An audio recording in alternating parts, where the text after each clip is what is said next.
चलिए इस सेट को सॉल्व करते हैं। आज का जो अपना टॉपिक है RRB NTPC graduate level CBT 1, जिसमें हम रीजनिंग के 5/6/2025 शिफ्ट थर्ड के क्वेश्चन को सॉल्व करने जा रहे हैं। ये जो आपके क्वेश्चन होंगे आने वाले सभी आरआरबी के एग्जाम के लिए, चाहे वो आरआरबी ग्रुप डी हो या कोई और अदर आपका आरआरबी का एग्जाम हो, क्योंकि जो टीसीएस है वो आरआरबी के एग्जाम को कंडक्ट करवाती है और टीसीएस अपने पैटर्न को बार बार रिपीट करती है। ठीक है, तो अब ये देखिए पहला क्वेश्चन हमारे पास, ठीक है, स्क्रीन पे आप इसको पढ़ेंगे डायरेक्शन से। पहला क्वेश्चन अब आपसे पूछा क्या है, सीटिंग अरेंजमेंट से। ठीक है भाई, सीटिंग अरेंजमेंट से क्वेश्चन कहा कि 5 व्यक्ति ए बी सी डी और ई उत्तर दिशा के सम्मुख एक सीधी पंक्ति में बैठे हैं। ठीक है, हमेशा इस टाइप के क्वेश्चन को हमेशा 2 रो बनाकर चलना है। जैसे मेरे भाई ये फर्स्ट रो हुआ, ठीक है, और ये हमारे पास सेकेंड रो। ठीक है, अब इसमें 5 व्यक्ति हैं और उत्तर दिशा, तो आपको डायरेक्शन का खेल इसमें पता होना चाहिए। ये मेरे भाई उत्तर है और ये दक्षिण है और ये पूरब और ये पश्चिम हमेशा। तो अब आपको इसमें कहा क्या है कि 5 व्यक्ति उत्तर दिशा के सम्मुख मुख करके बैठे हैं। एक यहाँ पे बैठ गया, एक यहाँ पे, एक यहाँ पे और एक यहाँ पे, इसको बढ़ा लेते हैं, एक यहाँ बैठ गया। ठीक है, तो कुल 5 व्यक्ति। ठीक है, अब इसको भी यहाँ बैठा लेते हैं, क्योंकि इसमें से कोई एक रो आपका गलत होगा, एक रो आपका जो क्वेश्चन को सेटिस्फाइड करेगा। अब बैठाते हैं, कहा कि 5 व्यक्ति ए बी सी डी और ई उत्तर दिशा के सम्मुख एक सीधी पंक्ति में बैठे हैं। ए सी के ठीक बाएं बैठा है। ठीक है, ए जो है वो सी के ठीक बाएं बैठा है। तो अगर हम ए को मेरे भाई यहाँ पे बैठाते हैं तो सी को यहाँ बैठाना पड़ेगा, तभी तो ए क्या होगा, सी के बाएं बैठेगा। तो यहाँ पे भी हम सी को यहाँ बैठाएं और ए को यहाँ बैठाएं, तभी तो जो ए होगा सी के बाएं बैठेगा।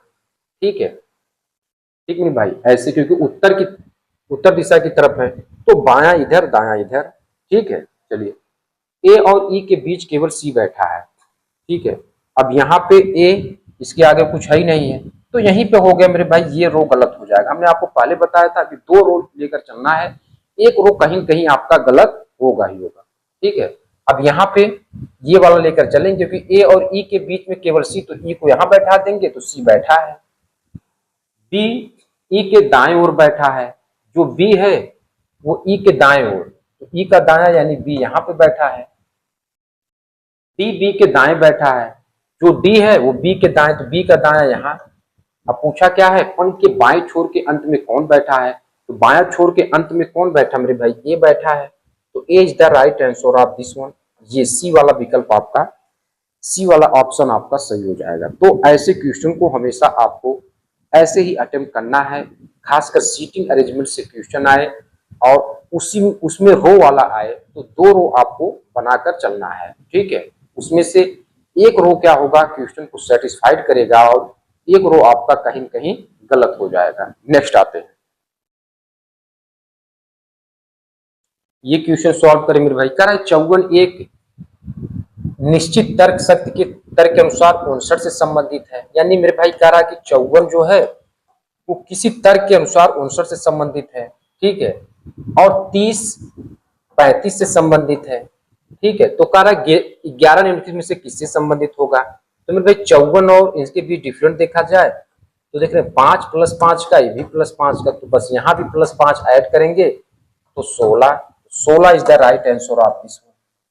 ठीक मेरे भाई, बाकी ये सब चीजें मतलब इसमें ये कहा कि 13 को आप 13 में जोड़ना घटाना ये सब नहीं कर सकते, या 1 और 3 के रूप में डिवाइड करके उसको मल्टीप्लाई या गुणा ये सब करने की अनुमति नहीं है, तो ऐसे करिए। ठीक मेरे भाई, क्वेश्चन नंबर 2 कंप्लीट हुआ। नेक्स्ट आते हैं और नेक्स्ट सॉल्व करते हैं। ये क्वेश्चन सॉल्व करें मेरे भाई। ठीक है, और आज के समय में रेलवे का सबसे फेवरेट क्वेश्चन इस टाइप का, ठीक है, हमेशा पूछा जा रहा है।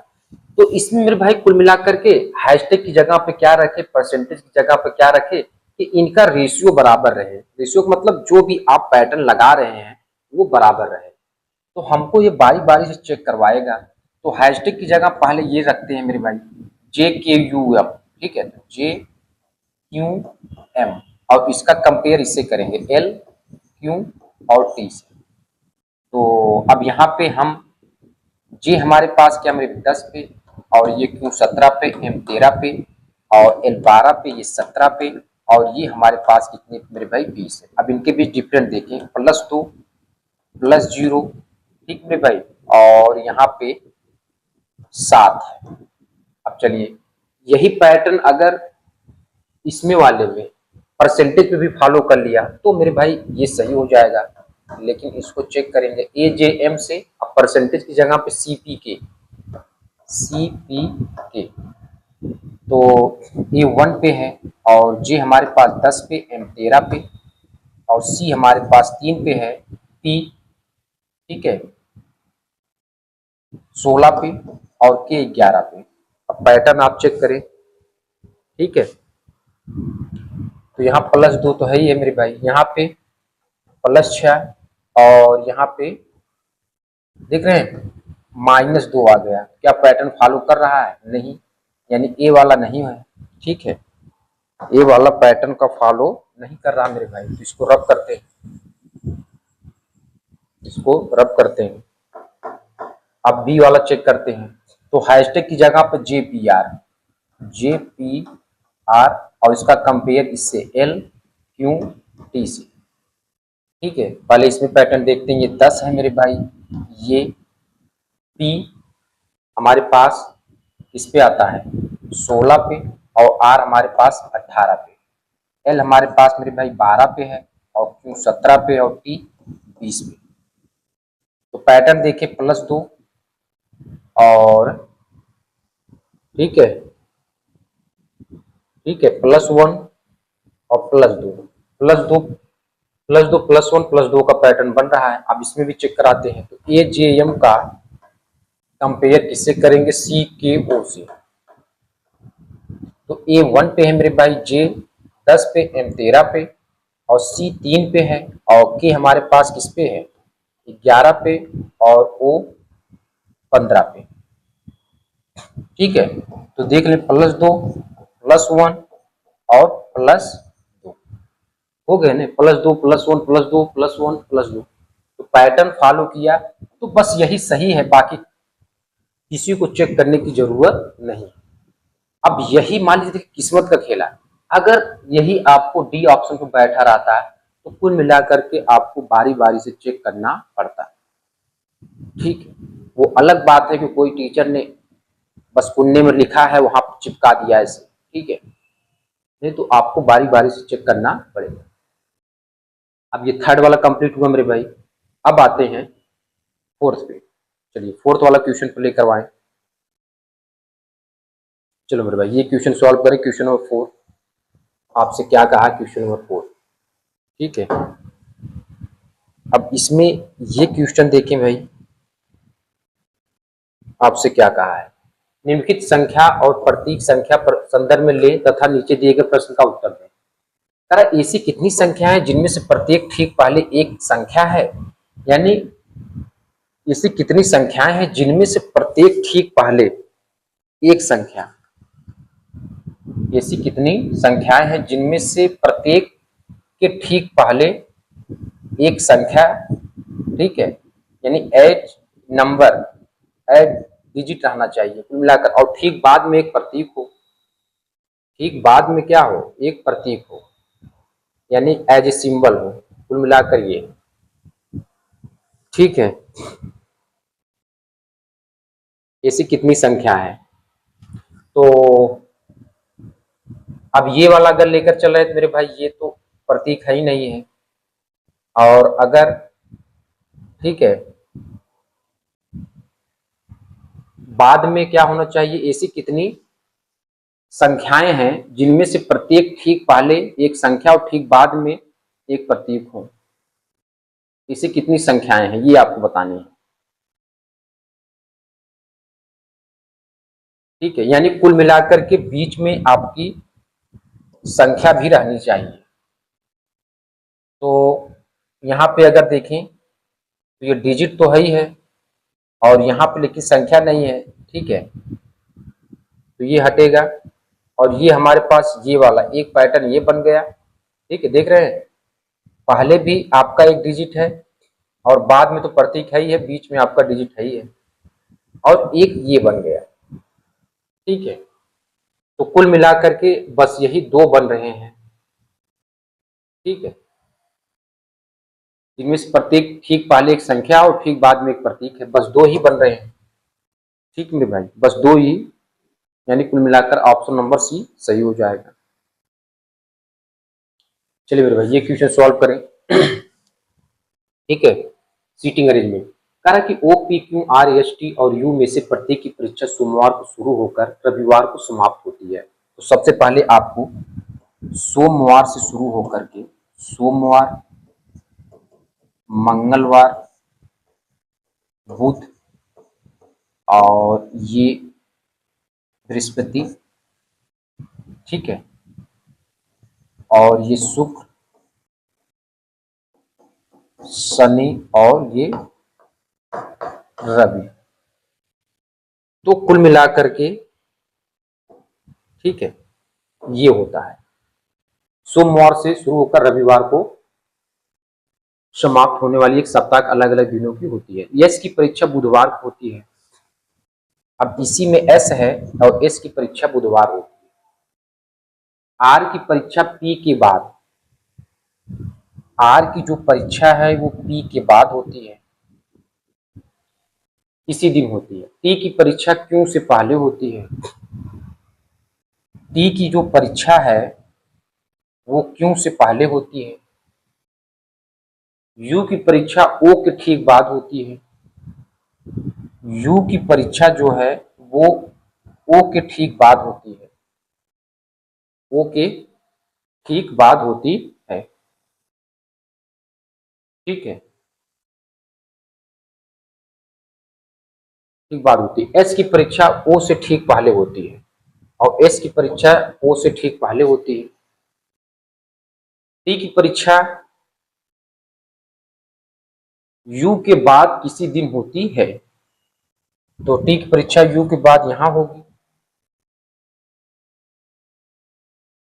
टी की जो परीक्षा है वो यू के बाद किसी दिन, तो यू यहां रहेगा। ठीक है, एस और क्यू के बीच कितने व्यक्ति बैठे हैं, तो मेरे भाई करना क्या है, ये जो पैटर्न बन रहा है इसी को फॉलो करवाते हैं, इसी को फॉलो करवाते हैं। तो पी को यहां बैठाते हैं, आर को यहां बैठाते हैं। ठीक मेरे भाई, अब एस, एस तो है ही है, तो ओ को यहां, यू को यहां, उसके बाद टी है, उसके बाद क्यू है। तो बस करना क्या है, देखिए जैसे किया तो वैसे। अब करना क्या है, एस और क्यू के बीच कितने व्यक्तियों की परीक्षा होती है, तो एस और क्यू के बीच तो कुल मिलाकर के तीन व्यक्तियों, एक दो तीन, तो तीन is the right answer of this one. तीन is the right answer of this one.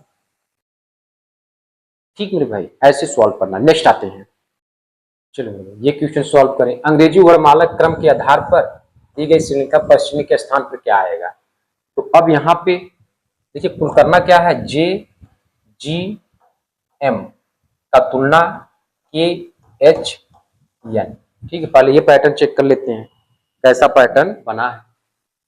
तो जे 10 पे है मेरे भाई, जी 7 पे, और एम 13 पे, और के 11 पे, और ये क्या मेरे भाई एच 8 पे, और एन 14 पे। देख रहे हैं, +1 +1 +1। ठीक है, इसका इसमें हुआ। ठीक है, अब इसमें क्या होगा, के एच एन का किसमें होगा, एल आई ओ में, और एल आई ओ का किसमें मेरे भाई, एम जे पी में। चेक कर लेते हैं, चेक कर लेते हैं। एल 12 पे है और आई 9 पे, और ओ यानी 15 पे, यम 13 पे, जे 10 पे, पी 16 पे। देख रहे हैं, +1 +1 +1 +1 +1 +1। बस पैटर्न एम में प्लस, यानी एम जे पी, तो इसमें +1 जोड़ेंगे और इसमें भी +1 और इसमें भी +1।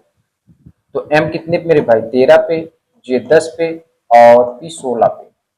13 एक 14 और 10 एक 11 और 16 एक 17।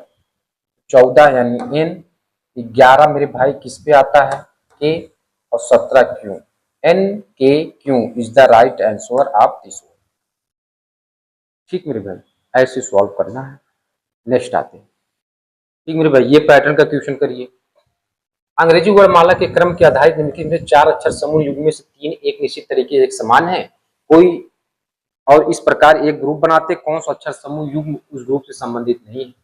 तो बस करना क्या है, एन क्यू का तो भाई चेक करना पड़ेगा ना कौन आपका क्या है अलग है, ठीक है ग्रुप से।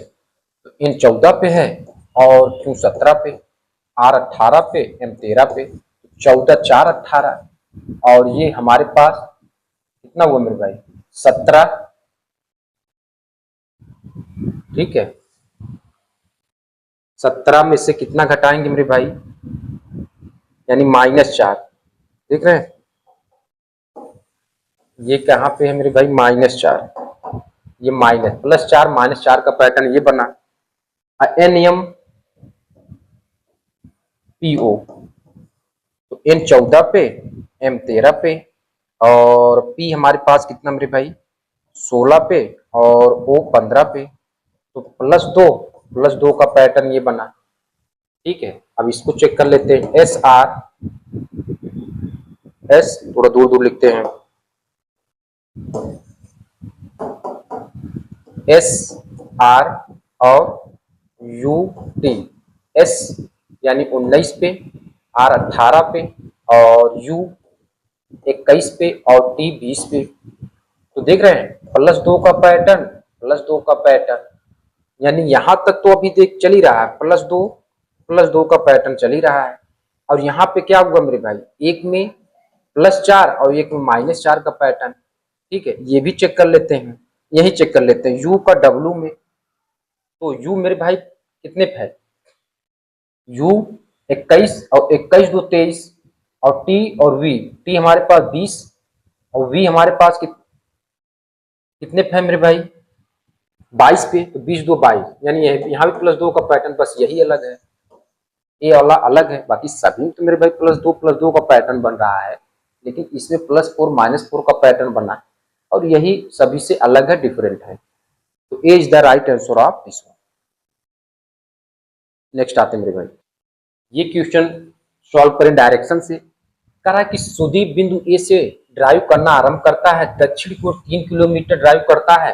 तो मेरे भाई हमेशा से इस टाइप क्वेश्चन पे कुछ नहीं, बस आपको एक ही ट्रिक से लिखना क्या है, NESW यानी direction, north east south west. अब जैसे कहा वैसे, सुदीप बिंदु ए से ड्राइव करना आरंभ करता दक्षिण की ओर 3 किलोमीटर, बस करना क्या साउथ यानी दक्षिण की ओर 3 किलोमीटर ड्राइव करता है। फिर वह बाएं मुड़ता है, तो बाएं तो इधर मुड़ेगा नहीं, बाएं मुड़ता है और 4 किलोमीटर, चलो 4 किलोमीटर, फिर दाएं मुड़ता है और ठीक है, अच्छा फिर वह बाएं मुड़ता है, तो बाएं मुड़ा, ठीक है, ठीक है यहां तक सही मेरे भाई। दक्षिण को 3 किलोमीटर ड्राइव करता है, फिर वह बाएं मुड़ता है, तो बाएं इधर मुड़ा 4 किलोमीटर, फिर दाएं मुड़ता है, तो जब दाएं मुड़ेगा मेरे भाई, ठीक है, तो इधर आएगा और दाएं मुड़ता है, कितना चलता है मेरे भाई 4 किलोमीटर, 4 किलोमीटर चलता है। क्वेश्चन सॉल्व करें, कारक सुदीप बिंदु ए से ड्राइव करना आरंभ करता है, यानी डायरेक्शन से क्वेश्चन। तो आपको करना क्या है मेरे भाई, हमेशा इस टाइप क्वेश्चन में आपको यही ट्रिक लिखना है, NESW, यानी एक प्रकार का ये हमने डायरेक्शन लिखा, दिशा नॉर्थ ईस्ट साउथ वेस्ट। अब बस करना क्या है कि दक्षिण की ओर 3 किलोमीटर ड्राइव करता है, तो दक्षिण यानी साउथ 3 किलोमीटर ड्राइव करता है, फिर वह बाएं मुड़ता है 4 किलोमीटर चलता है, तो बाएं तो इधर मुड़ेगा 4 किलोमीटर और दाएं मुड़ता है 4 किलोमीटर, फिर दाएं यानी इधर आ जाएगा 4 किलोमीटर, फिर वह बाएं मुड़ता है 3 किलोमीटर, तो 3 किलोमीटर इधर आ जाएगा मेरे भाई, ठीक है। फिर वह बाएं मुड़ता है 3 किलोमीटर, वह अंत में बाएं मुड़ता है और 7 किलोमीटर ड्राइव करता है, 7 किलोमीटर ड्राइव कर लिया, ठीक है, बिंदु पी पर रुक जाता है। फिर चलिए अब कुल मिलाकर के आपको करना क्या है, फिर वह बिंदु पी पर रुक जाता है, बिंदु ए पर फिर से वापस पहुंचने के लिए, ठीक है, कुल मिलाकर के उसे कितना दूरी और किस दिशा में चलना पड़ेगा ये आपसे पूछा है। तो नॉर्थ का आपका अपोजिट क्या होता है साउथ, तो 7 इधर और 7 इधर, ये कट गया, तो 4 3 7 और जो डिस्टेंस सबसे कम होती है उसी तरफ हम चलते हैं, जो दिशा सबसे कम, तो 7 किलोमीटर मेरे भाई किधर चलेंगे, वेस्ट की तरफ, 7 किलोमीटर पश्चिम की तरफ चलेंगे। यही आपका राइट आंसर हो जाए। नेक्स्ट मेरे भाई, चलिए मेरे भाई नेक्स्ट आते हैं। करा यदि प्लस और माइनस को परस्पर बदल दिया जाए और मल्टीप्लाई और डिवीजन को परस्पर बदल दिया जाए तो बस करना क्या है, यानी 54 को डिवीजन है तो मल्टीप्लाई, और प्लस है तो माइनस, और मल्टीप्लाई है तो डिवीजन। मल्टीप्लाई है तो क्या मेरे भाई, डिवीजन, माइनस है तो प्लस, ये कहा है। तो अब इसको सॉल्व करने के बाद क्या आएगा, ठीक मेरे भाई। तो सॉल्व करते हैं, 54 इंटू 11 और ये 272/8 हो जाएगा प्लस 114। ठीक है, 11 चौक 44 हुआ, 11 पच्चीस 55, 4 59। अब ये कट कर दीजिए मेरे भाई, 8 तिरिक 24, 8 तिरिक 24 3 और 8 चौके 32 प्लस 114। तो पहले ऐड होता है मेरे भाई, कुल मिलाकर ये 4 4 8 हुआ, 9 1 10 हुआ, और 5 1 6 1 7, 708 में से 34 हटा दें, 8 में से 4 यानी 4 ये हुआ, और 10 में से 3 घटाएंगे तो 7 हो जाएगा मेरे भाई, और यहाँ पे कितना होगा 6, 674 is the right answer of this. 9 वाला भी कंप्लीट हुआ। नेक्स्ट आते हैं, चलो ये क्वेश्चन सॉल्व करें। दिए गए विकल्प में से वह संख्या चुनिए जो निम्नलिखित श्रृंखला में से प्रश्न चिन्ह के स्थान पर आ सकती है। तो देखिए अब यहां से ये पैटर्न कैसे हुआ है, यानी 62 में कितना घटाया गया है, 61.1 आया है, या कितना जोड़ा गया, कितना मल्टीप्लाई किया गया है। ठीक मेरे भाई, तो अब यहाँ पे कम हुआ है ना, तो कहीं न कहीं ये घटाया होगा। तो 62 में से कितना घटाया गया है, कि कितना आया है मेरे भाई, 61.1। तो बस करना क्या है, तो 62.0 में से 61.1 हटा देते हैं, तो ये 9 हुआ, और यहाँ पे 0 और ये 0, यानी कुल मिलाकर 0.9, 0.9। ठीक है, तो बस करना क्या है, ये माइनस का कितना आपका है 0.9, और ये भी पैटर्न वही बन रहा है, माइनस का 0.9, ये भी माइनस का 0.9 ही बन रहा है। ठीक है, तो बस करना क्या है, 57.5 में से 0.9 हटा देंगे, 15 में से 9 जाए तो कितना होगा, 6 यहाँ पे हुआ और 6 यहाँ पे। ठीक मेरे भाई,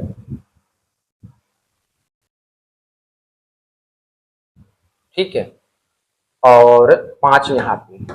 तो बस करना क्या, 56.6 is the right answer of this one. यही पैटर्न आपका फॉलो करेगा मेरे भाई। नेक्स्ट आते हैं,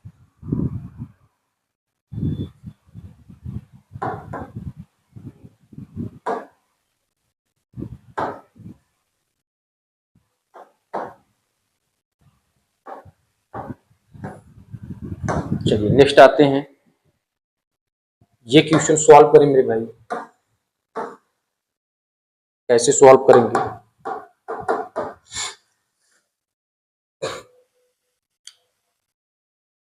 ये थोड़ा से अलग सा क्वेश्चन आ गया है। नेक्स्ट देखते हैं। नेक्स्ट का मतलब इसके पहले वाला भी कोई क्वेश्चन था क्या, नहीं 11 ये। ठीक मेरे भाई,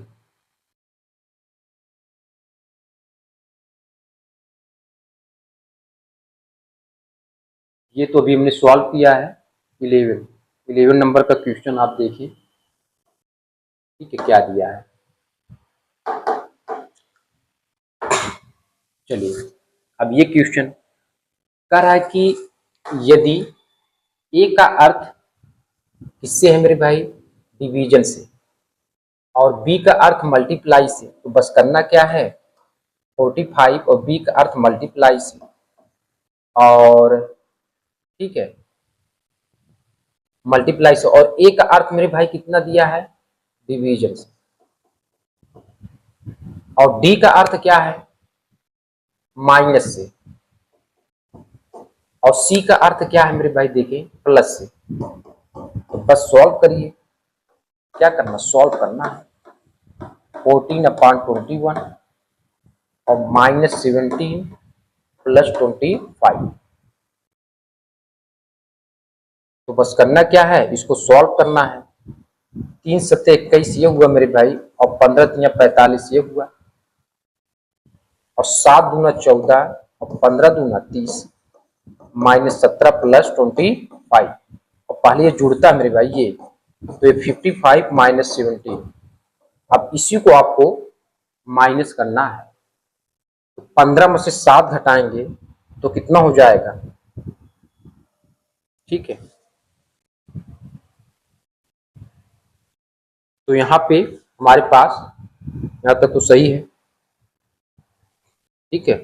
तो 15 में से 7 यानी 8 7 15 यानी 8 ये हुआ, और ये 38 is the right answer of this one.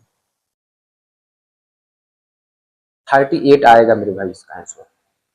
Next आते हैं, ये क्वेश्चन सॉल्व करें मेरे भाई। मेरे टाइपिस्ट ने थोड़ा से गलत किया है, गलत मतलब इसको एक बना दिया, इसको दूसरा, ठीक है। तो इसको एक ही हमने अटैच किया है, कुल मिलाकर ये है, ठीक है। कुल मिलाकर 3 शर्त आपके दिए गए हैं, ठीक है। कौन सा फॉलो कर रहा है ये आपको बताना है। अच्छा, इसमें कहा है कि यदि पहला घटक एक प्रतीक है, तो पहला घटक एक प्रतीक है, और अंतिम अंतिम घटक एक संख्या है, तो अंतिम घटक देखिए संख्या है ही नहीं है, तो ये फॉलो नहीं किया मेरे भाई, फर्स्ट वाला। सेकेंड, यदि पहला घटक एक विषम संख्या है, तो पहला घटक तो न सम है न विषम है, तो वो तो एक प्रतीक है, हटाओ इसको, दूसरा भी नहीं। तीसरा चाहिए, ये दूसरा और तीसरा दोनों घटक पूर्ण वर्ग हैं, दूसरा और तीसरा, दूसरा और तीसरा क्या कहा है, ठीक है। यदि दूसरा और तीसरा दोनों घटक पूर्ण वर्ग है, तो तीसरे घटक को दूसरे घटक के कूट के रूप में कूटबद्ध किया जाना है, ठीक है। तो ना ये भी नहीं सही मेरे भाई, पूर्ण वर्ग नहीं है, ठीक है। तो अब आपको करना क्या है, अब आपको करना क्या है कि इसमें से कोई फॉलो नहीं किया तो जो जैसे वैसे उसको लिखना है। तो @ की जगह पे क्या है मेरे भाई, यप है, तो यप को ऐसे लिखिए। 2 की जगह पे टी है, टी को ऐसे लिखें। 4 की जगह पे आप देखें तो बी है, उसका ये, और 7 की जगह पर आप चेक करें तो पी है, पी, और प्लस की जगह पे क्या है, आर है, तो आर। तो यानी FTBPR, FTBPR is the right answer of this one. तो इसका ए वाला मेरे भाई सही हो जाए, ठीक है। नेक्स्ट आते हैं, ये क्वेश्चन सॉल्व करें। क्वेश्चन नंबर 30 कह रहा है कि अंग्रेजी वर्णमाला का क्रम पर आधारित निम्नलिखित 4 अक्षर समूह जो में से 3 एक निश्चित तरीके से एक समान है, और किस प्रकार वे ग्रुप बनाते हैं, कौन सा अक्षर समूह जो उस ग्रुप से संबंधित है। ये तो चेक करने के बाद पता चले, जैसे हम चेक करते थे, कैसे चेक करते हैं, DH, थोड़ा सा और बढ़ाते हैं इसको, ठीक है। यहाँ D रखेंगे, यहाँ H, और F और A। तो D का मेरे भाई कितना है, यानी 4 है, और H का कितना है, 8 है, तो ये 6 है, और ये P हमारे पास कितना है मेरे भाई, 16। देख रहे हैं, +2 और +1 ये हुआ। अब ये चेक कर लेते हैं, G J और H A। तो G का कितना मेरे भाई, 7 है, J का 10 है, इसका 8 है, इसका 11, तो +1 +1। ऐसे आप इसमें देखें, PQ ST KL LA, तो सब में +1 +1 +1 +1 +1, ये आपका डिफरेंट है, तो बस वही अलग हो जाएगा, यानी is the right answer of this one मेरे भाई। नेक्स्ट है